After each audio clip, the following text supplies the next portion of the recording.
नमस्कार दोस्तों, स्वागत है आपका आज के मुख्य समाचार में, जिसमें सबसे पहली और बड़ी खबर में आपको बताएंगे कि सरकार के मुंह पर करारा तमाचा। सुप्रीम कोर्ट के निर्णय पर कांग्रेस अध्यक्ष खड़गे का बयान, तुरंत पवन खेड़ा को किया गया रिहा। दूसरी खबर में जिक्र होगा कि राहुल गांधी को होना चाहिए प्रधानमंत्री, विपक्षी एकजुटता के बीच आया कांग्रेस का बड़ा बयान। तीसरी खबर में आपको बताएंगे कि भाजपा को 2024 में नजर आएगा महाराष्ट्र और बिहार का असर, खेल बिगाड़ सकते हैं ये दो राज्य। चौथी खबर में जिक्र होगा कि यह आपातकाल ही है। पवन खेड़ा की गिरफ्तारी पर सांसद संजय राउत ने केंद्र सरकार पर साधा निशाना।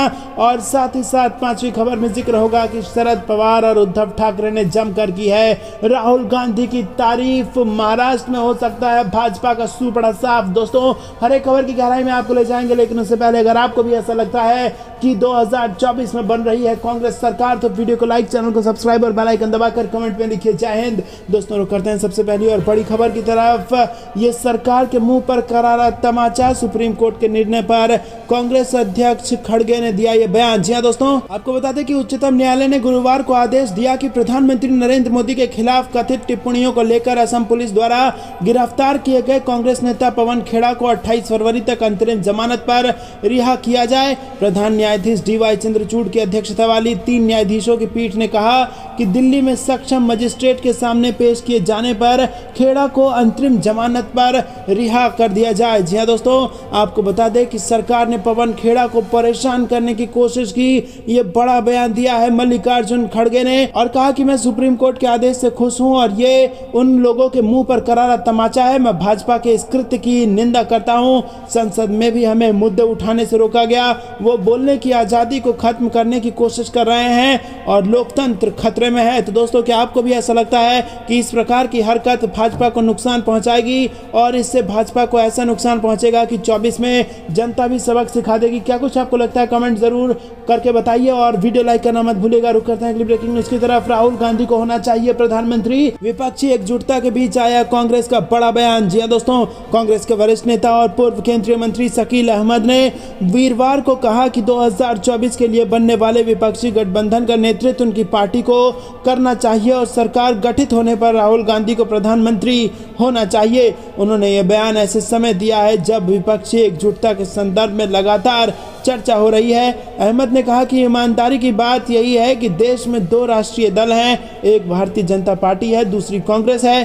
कांग्रेस की 3 राज्यों में अपने बल पर सरकार है, 3-4 राज्यों में वो गठबंधन सरकार का हिस्सा है, कम से कम 10 राज्यों में हम मुख्य विपक्षी दल हैं। उन्होंने कहा कि कांग्रेस का हर नेता और कार्यकर्ता चाहता है कि राहुल गांधी देश के प्रधानमंत्री पद के उम्मीदवार बने और प्रधानमंत्री बने। तो दोस्तों, आपको क्या कुछ लगता है, कमेंट में बताइए। रुक करते हैं अगली ब्रेकिंग न्यूज की तरफ। भाजपा को 2024 में नजर आएगा महाराष्ट्र और बिहार का असर, खेल बिगाड़ सकते हैं ये दो राज्य। जी दोस्तों, कर्नाटक में आने वाले समय में होने वाले विधानसभा चुनाव से 2024 के आम चुनाव का काउंटडाउन शुरू हो जाएगा और कर्नाटक के बाद राजस्थान, मध्य प्रदेश और छत्तीसगढ़ विधानसभा के चुनाव होंगे और इन 4 राज्यों में लोकसभा की 93 सीटें हैं। 2019 के विधानसभा चुनाव में भाजपा ने 86 और 2014 में 79 सीटों पर जीत हासिल की थी। और इस सियासी सरगर्मी के साथ ही महाराष्ट्र की राजनीति में भी उठापटक चल रही है और इसके अलावा बिहार में भी नीतीश कुमार के भाजपा गठबंधन से अलग होने के बाद राजनीति बहुत गर्म है और ये दोनों ही राज्य ऐसे हैं जहां भाजपा का पुराना गठबंधन टूट चुका है और 2024 के चुनाव में इन राज्यों की बड़ी भूमिका होने वाली है और ये भाजपा को जबरदस्त झटका ये दोनों राज्य दे सकते हैं। रुक करते हैं ब्रेकिंग न्यूज की तरफ। यह आपातकाल ही है। पवन खेड़ा की गिरफ्तारी पर सांसद संजय राउत ने केंद्र सरकार को निशाने पर लिया। जी हां दोस्तों, कांग्रेस नेता पवन खेड़ा की गिरफ्तारी के बाद देश में सियासी पारा हाई हो गया है। विपक्षी दल के नेता एक के बाद एक केंद्र पर निशाना साध रहे हैं। वहीं उद्धव गुट के नेता संजय राउत ने कहा कि वो बड़ी खबर बनाना चाहते थे, इसीलिए उन्होंने पवन खेड़ा को गिरफ्तार कर लिया। छत्तीसगढ़ में कांग्रेस अधिवेशन से 24 घंटे पहले मुख्यमंत्री भूपेश बघेल के करीबी सहयोगियों और कांग्रेस नेताओं पर ईडी और सीबीआई ने छापा मारा था। वो विपक्षी दलों का गला घोट रहे हैं। यह आपातकाल ही है। संजय राउत ने कहा कि उन्होंने बताया कि उनकी जुबान फिसल गई थी। ऐसा लग रहा है कि असम पुलिस इंतजार कर रही थी कि कब वो छत्तीसगढ़ में कांग्रेस के महाधिवेशन में जाएं और हम उनको हवाई अड्डे से गिरफ्तार करें और बड़ी खबर बने। ये बड़ी खबर बनाने के लिए उनको गिरफ्तार किया गया है। सांसद संजय राउत ने कहा कि ये इमरजेंसी है, ईडी और सीबीआई का इस्तेमाल कर विपक्षी दलों को परेशान किया जा रहा है।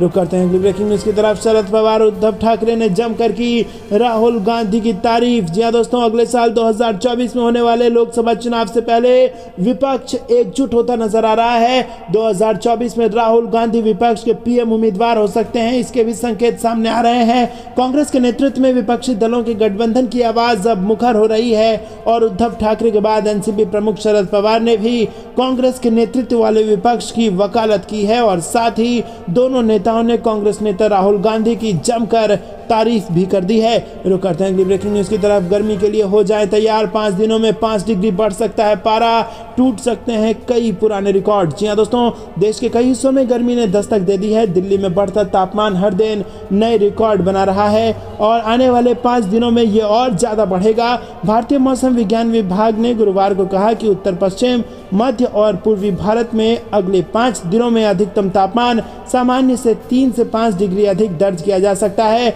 देश के कई हिस्सों में पहले से तापमान काफी बढ़ा हुआ है और ऐसा मौसम आमतौर पर मार्च के पहले सप्ताह में रहता है, लेकिन फरवरी में ही गर्मी का स्तर बढ़ा हुआ है। ऐसे में तीव्र गर्मी और लू को लेकर चिंताएं बढ़ गई हैं। आईएमडी ने एक बयान में कहा कि अगले 5 दिनों के दौरान उत्तर पश्चिम, मध्य और पूर्वी भारत के अधिकांश हिस्सों में अधिकतम तापमान सामान्य से 3 से 5 डिग्री सेल्सियस अधिक रहने की संभावना है। दोस्तों रुक करते हैं अगली ब्रेकिंग न्यूज की तरफ। मोदी के खिलाफ ममता को बनाया जाए पीएम उम्मीदवार, शत्रुघ्न सिन्हा ने दिया यह बयान। जी दोस्तों, तृणमूल कांग्रेस के सांसद शत्रुघ्न सिन्हा ने 2024 में होने वाले लोकसभा चुनाव के लिए बंगाल की मुख्यमंत्री ममता बनर्जी को प्रधानमंत्री नरेंद्र मोदी के खिलाफ पीएम चेहरा बनाने की वकालत की है।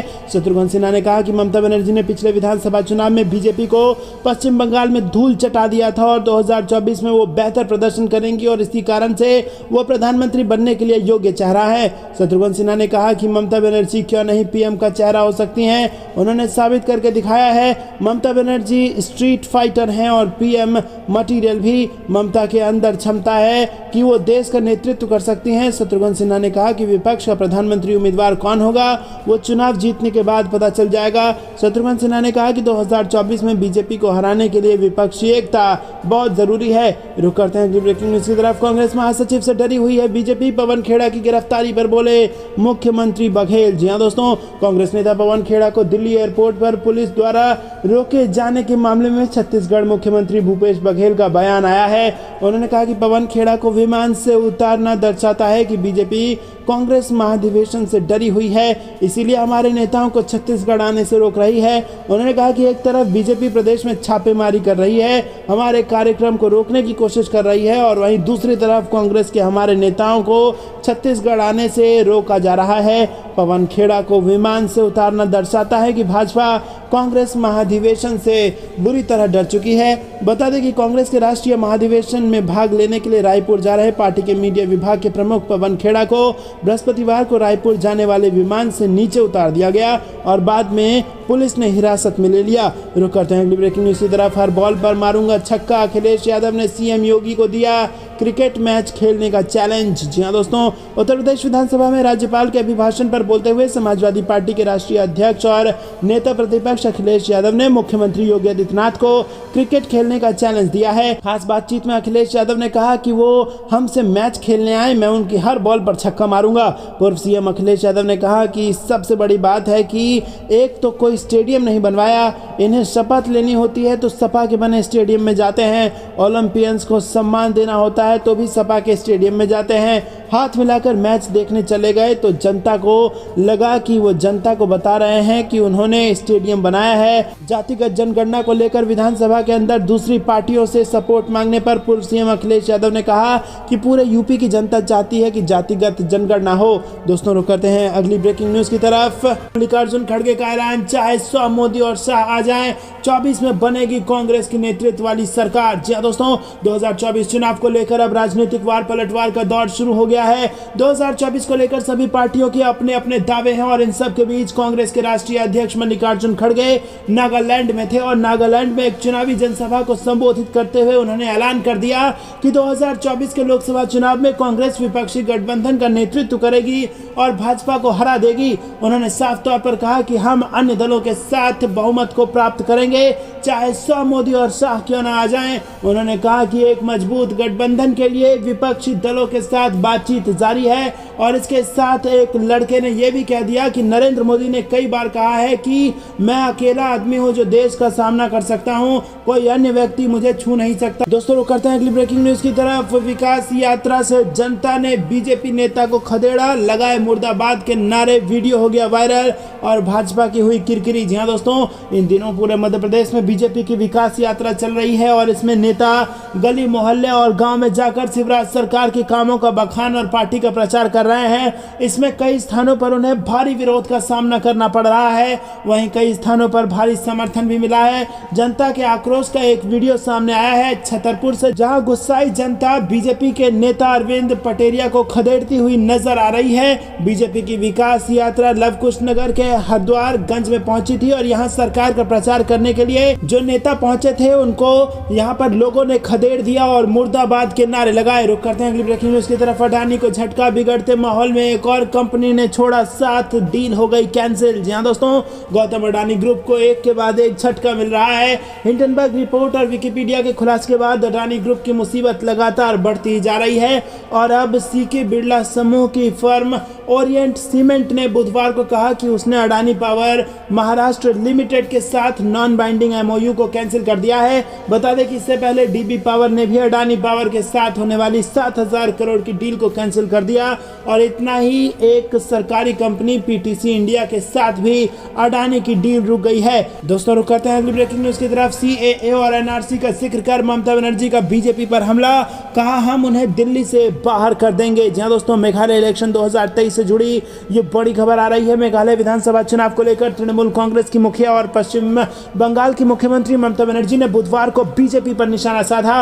ममता बनर्जी ने रैली में कहा कि मेघालय में टीएमसी के लिए वोटिंग कीजिए, हम दिल्ली से बीजेपी को बाहर कर देंगे। लोगों को बाहर से आने और आप पर सीएए और एनआरसी थोपने की इजाजत ना दें। उन्होंने आगे कहा कि कॉनराड संगमा सरकार ने लोगों के विकास के लिए काम नहीं किया। ममता बनर्जी ने दावा किया कि टीएमसी ही मेघालय के विकास और लोगों के लिए काम कर सकती है। संगमा सरकार ने यहाँ एक मेडिकल कॉलेज तक नहीं बनाया और ना ही अच्छा स्वास्थ्य ढांचा खड़ा किया। मौजूदा राज्य सरकार ने लोगों के लिए कुछ नहीं किया। बनर्जी ने आगे कहा कि टीएमसी को लोगों का समर्थन मिल रहा है, रैली में इतनी भीड़ इसकी गवाही दे रही है। रुक करते हैं अगली ब्रेकिंग न्यूज की तरफ। उद्धव ठाकरे की याचिका पर सुप्रीम कोर्ट ने शिंदे गुट को जारी किया नोटिस। दोस्तों आपको बता दें कि एकनाथ शिंदे को शिवसेना का चुनाव चिन्ह दिए जाने के खिलाफ उद्धव ठाकरे की याचिका पर सुप्रीम कोर्ट में बुधवार को सुनवाई हुई है और इसके बाद शीर्ष अदालत ने शिंदे गुट को नोटिस जारी किया और 2 हफ्ते में जवाब देने के लिए कहा है। सुप्रीम कोर्ट ने चुनाव आयोग के फैसले पर रोक नहीं लगाई और कोर्ट ने कहा कि उद्धव कैंप अभी मिले अस्थायी नाम और चुनाव निशान का इस्तेमाल जारी रख सकता है। शिंदे पक्ष अभी ऐसा कोई व्हिप नहीं जारी करेगा जिसे न मानने से उद्धव समर्थक, सांसद और विधायक अयोग्य हो जाएं। दोस्तों इस दौरान शिंदे पक्ष के वकील नीरज किशन कौल ने कहा कि चुनाव आयोग के फैसले के खिलाफ सुनवाई हाईकोर्ट में होनी चाहिए और इन्हें सीधी सुप्रीम कोर्ट में बात रखने की इजाजत नहीं मिलनी चाहिए। रुक करते हैं अगली ब्रेकिंग न्यूज की तरफ। आज और कल राज्य में होगी बारिश, आंधी तूफान का भी अलर्ट मौसम विभाग ने जारी कर दिया है ताजा अलर्ट। जी हां दोस्तों, राजधानी दिल्ली, यूपी, बिहार समेत उत्तर और मध्य भारत के कई राज्यों में तापमान पिछले कुछ दिनों में तेजी से बढ़ा। फरवरी में ही गर्मी मार्च अप्रैल वाला एहसास करवा रही है और लोगों के मन में सवाल उठ रहे हैं कि जब अभी ही इतनी गर्मी पड़ रही है तो आने वाला समय कैसा रहेगा। हालांकि कुछ राज्यों में अब भी बारिश का दौर जारी है। मौसम विभाग ने बताया है कि अरुणाचल प्रदेश, असम और मेघालय में आज और कल बारिश होने की संभावना है और इसके अलावा उत्तर पश्चिम, पश्चिम, मध्य और पूर्वी भारत में अगले 5 दिनों तक अधिकतम तापमान 3 से 5 डिग्री सेल्सियस तक जा सकता है। पिछले 24 घंटे के मौसम की बात करें तो गुजरात, महाराष्ट्र, तेलंगाना, उड़ीसा, मध्य प्रदेश और छत्तीसगढ़ के कुछ हिस्सों में अधिकतम तापमान 35 से डिग्री सेल्सियस के बीच रिकॉर्ड किया गया। दोस्तों करते हैं अगली ब्रेकिंग न्यूज की तरफ। उन्हें लगता है सत्ता हमेशा मोदी के हाथ में रहेगी, चुनाव आयोग पर बरसे शरद पवार। जी हां दोस्तों, आपको बता दें कि राष्ट्रवादी कांग्रेस पार्टी प्रमुख शरद पवार ने बुधवार को चुनाव आयोग पर निशाना साधते हुए कहा कि देश की संस्थाएं आज वही फैसला देती है जो सत्ताधारी सरकार चाहती है। उन्होंने कहा कि आज देश में मोदी के नेतृत्व में काम कर रहे संगठन को लगता है कि सत्ता हमेशा उनके हाथ में रहेगी। राष्ट्रवादी कांग्रेस पार्टी के प्रमुख शरद पवार ने महाराष्ट्र के मुख्यमंत्री एकनाथ शिंदे के नेतृत्व वाले गुट को शिवसेना का नाम और चुनाव चिन्ह देने के चुनाव आयोग के फैसले की आलोचना करते हुए कहा कि उन्होंने चुनाव आयोग से ऐसा निर्णय कभी नहीं देखा। दोस्तों रुक करते हैं अगली ब्रेकिंग न्यूज की तरफ। रायपुर अधिवेशन में हो सकता है बड़ा फैसला, प्रियंका गांधी को लड़ना होगा चुनाव। जी हां दोस्तों, आपको बता दें कि 2024 में होने वाले आम चुनाव से पहले अपनी रणनीति बनाने के लिए 24 फरवरी को कांग्रेस और उसके सभी नेता छत्तीसगढ़ की राजधानी रायपुर में इकट्ठा हो रहे हैं और इस 3 दिवसीय अधिवेशन में कांग्रेस आम चुनावों और राहुल गांधी को लेकर अपनी भूमिका को साफ करेगी और इसी में प्रियंका गांधी को चुनाव लड़ाने जैसा फैसला भी हो सकता है। रुक करते हैं अगली ब्रेकिंग न्यूज की तरफ। मुझे अभी कोई हड़बड़ी नहीं, सीएम बनने को लेकर तेजस्वी यादव का जवाब। महागठबंधन पर बोले कहीं कोई दिक्कत नहीं है। जी हां दोस्तों, बिहार में सत्ता की कमान भले ही नीतीश कुमार के हाथों में हो, लेकिन राजनीति का बाजार तेजस्वी यादव को सीएम उम्मीदवार बनाने को लेकर गर्म है। वहीं जेडीयू द्वारा तेजस्वी यादव को नेतृत्व सौंपने की बात पर उपेंद्र कुशवाहा भी पार्टी को अलविदा कह गए और इन सब के बीच डिप्टी सीएम तेजस्वी यादव ने पहली बार अपनी प्रतिक्रिया दी है। मुख्यमंत्री बनने को लेकर उन्होंने कहा कि मुझे कोई जल्दबाजी नहीं है। तेजस्वी यादव ने कहा कि महागठबंधन में कहीं कोई दिक्कत नहीं है, हमारा मकसद 2024 में भाजपा को भगाना है और उस मकसद के साथ हम सभी काम कर रहे हैं। तेजस्वी यादव ने कहा कि नीतीश कुमार के नेतृत्व में महागठबंधन की सरकार काम कर रही है, कहीं कोई कंफ्यूजन नहीं है। रुक करते हैं अगली ब्रेकिंग न्यूज की तरफ। यूपी में काबा, अगली बार चुनाव में बीजेपी बाहर होगी, सपा प्रमुख अखिलेश यादव ने कर दिया इस बात का दावा। जहां दोस्तों, समाजवादी पार्टी के प्रमुख एवं उत्तर प्रदेश विधानसभा में नेता प्रतिपक्ष अखिलेश यादव ने विधानमंडल सत्र में बुधवार को बजट पेश होने से पहले एक ट्वीट में सरकार पर भोजपुरी गायिका नेहा सिंह राठौर के गीत यूपी में काबा की तर्ज पर सवाल उठाते हुए दावा किया कि उत्तर प्रदेश में अगली बार चुनाव में भाजपा बाहर होगी। मंत्रिमंडल के बजट सत्र में बुधवार को वित्त वर्ष 2023-24 का बजट पेश होना प्रस्तावित है और इससे पहले सुबह सपा प्रमुख अखिलेश यादव ने ट्वीट किया, यूपी में काबा, यूपी में झूठे केसों की बहार बा, यूपी में गरीब किसान बेहाल बा, यूपी में पिछड़े दलितों पर प्रहार बा और यूपी में कारोबार का बंटा धार बा। उन्होंने लिखा कि यूपी में भ्रष्टाचार ही भ्रष्टाचार बा, यूपी में बिन काम के बस प्रचार बा और यूपी में अगले चुनाव का इंतजार बा, यूपी में अगली बार भाजपा बाहर बा। अखिलेश के ट्वीट पर पलटवार करते हुए भाजपा की उत्तर प्रदेश इकाई की मीडिया सह संपर्क प्रमुख नवीन श्रीवास्तव ने भी प्रति उत्तर में ट्वीट किया। दोस्तों रुक करते हैं ब्रेकिंग न्यूज की तरफ। 26 में कांग्रेस करेगी सरकार का नेतृत्व, पीएम उम्मीदवार बनने का सपना देख रहे नेताओं को खड़गे की दो टूक। जी हां दोस्तों, देश के पूर्वोत्तर क्षेत्र में स्थित 3 राज्यों में चुनावी प्रक्रिया जारी है और इस साल कई राज्यों में चुनाव है। चुनाव से पहले देश भर में विपक्षी दल कांग्रेस पार्टी के सामने बड़ा चैलेंज बने हुए हैं और इस बीच नागालैंड में चुनाव प्रचार करने पहुंचे कांग्रेस अध्यक्ष मल्लिकार्जुन खड़गे ने बड़ा बयान दिया है। मल्लिकार्जुन खड़गे ने साल 2024 में होने वाले लोकसभा चुनाव को लेकर बोलते हुए कहा कि उनकी पार्टी अन्य दलों से बातचीत कर रही है और आने वाले लोकसभा चुनावों में गठबंधन का नेतृत्व कांग्रेस पार्टी द्वारा किया जाएगा। मल्लिकार्जुन खड़गे का यह बयान रायपुर में होने वाले कांग्रेस के अधिवेशन से पहले आया है और रायपुर में कांग्रेस विपक्षी एकता के प्रति अपना रुख स्पष्ट कर सकती है। दोस्तों रुक करते हैं अगली ब्रेकिंग न्यूज की तरफ। कर्नाटक में विधानसभा चुनाव से पहले दल बदल का खेल, येदियुरप्पा के 2 खास लिंगायत नेता भाजपा छोड़कर कांग्रेस में हुए शामिल। जी हां दोस्तों, कर्नाटक के विधानसभा चुनाव के 2-3 महीने पहले राज्य की सियासत गर्मा गई है, पाला बदल का खेल शुरू हो गया है। भाजपा के कद्दावर नेता और पूर्व मुख्यमंत्री बीएस येदियुरप्पा के 2 करीबी लिंगायत नेता एचडी थमैया और केएस किरण कुमार भाजपा छोड़कर कांग्रेस में चले गए हैं और जानकारों का कहना है कि चुनाव से पहले येदियुरप्पा के करीबियों का कांग्रेस में जाना भाजपा में असंतोष की सुगबुगाहट भी हो सकती है। और इस बीच भाजपा प्रवक्ता मधुसूदन ने दैनिक भास्कर को कहा कि चुनाव से पहले आया राम गया राम और पाला बदल का दौर रहता ही है, पार्टी पर असर नहीं पड़ेगा। दोस्तों आपको बता दें कि बड़ा झटका लग गया है यहाँ पर कर्नाटक में चुनाव से पहले बीजेपी को, और 2 बड़े नेता, खास नेता बीजेपी छोड़कर कांग्रेस में जा चुके हैं। रुक करते हैं ब्रेकिंग न्यूज की तरफ। इसी फैसले से कमजोर नहीं पड़े उद्धव ठाकरे, मिलेगी जनता की सहानुभूति की लहर, खत्म होगी शिंदे की राजनीति। जी हाँ दोस्तों, उद्धव ठाकरे के हाथ से भले ही शिवसेना का चुनाव चिन्ह और पार्टी का नाम छिन गया हो, लेकिन यह समझना जरूरी है कि इसका महाराष्ट्र की राजनीति और उद्धव के सियासी भविष्य पर क्या असर होगा। मुझे लगता है कि जो कुछ भी है वो उद्धव ठाकरे के पास ही है। उद्धव के पास संगठन है, कार्यकर्ता है, शाखाएं हैं, और जो हार्डकोर वोटर है वो ठाकरे परिवार के साथ ही है, क्योंकि ठाकरे परिवार एक ब्रांड है। ठाकरे परिवार के साथ शिवसेना का नाम जुड़ा हुआ है। जो भी शिवसेना परिवार छोड़कर गए हैं, चाहे वो छगन भुजबल हो, नारायण राणे हो या फिर राज ठाकरे हो, किसी को भी वो राजनीतिक ऊंचाइयां नहीं मिली। आपके पास राजनीतिक रूप से बहुमत है, लेकिन जब जनता की अदालत में आप जाओगे तो क्या होगा।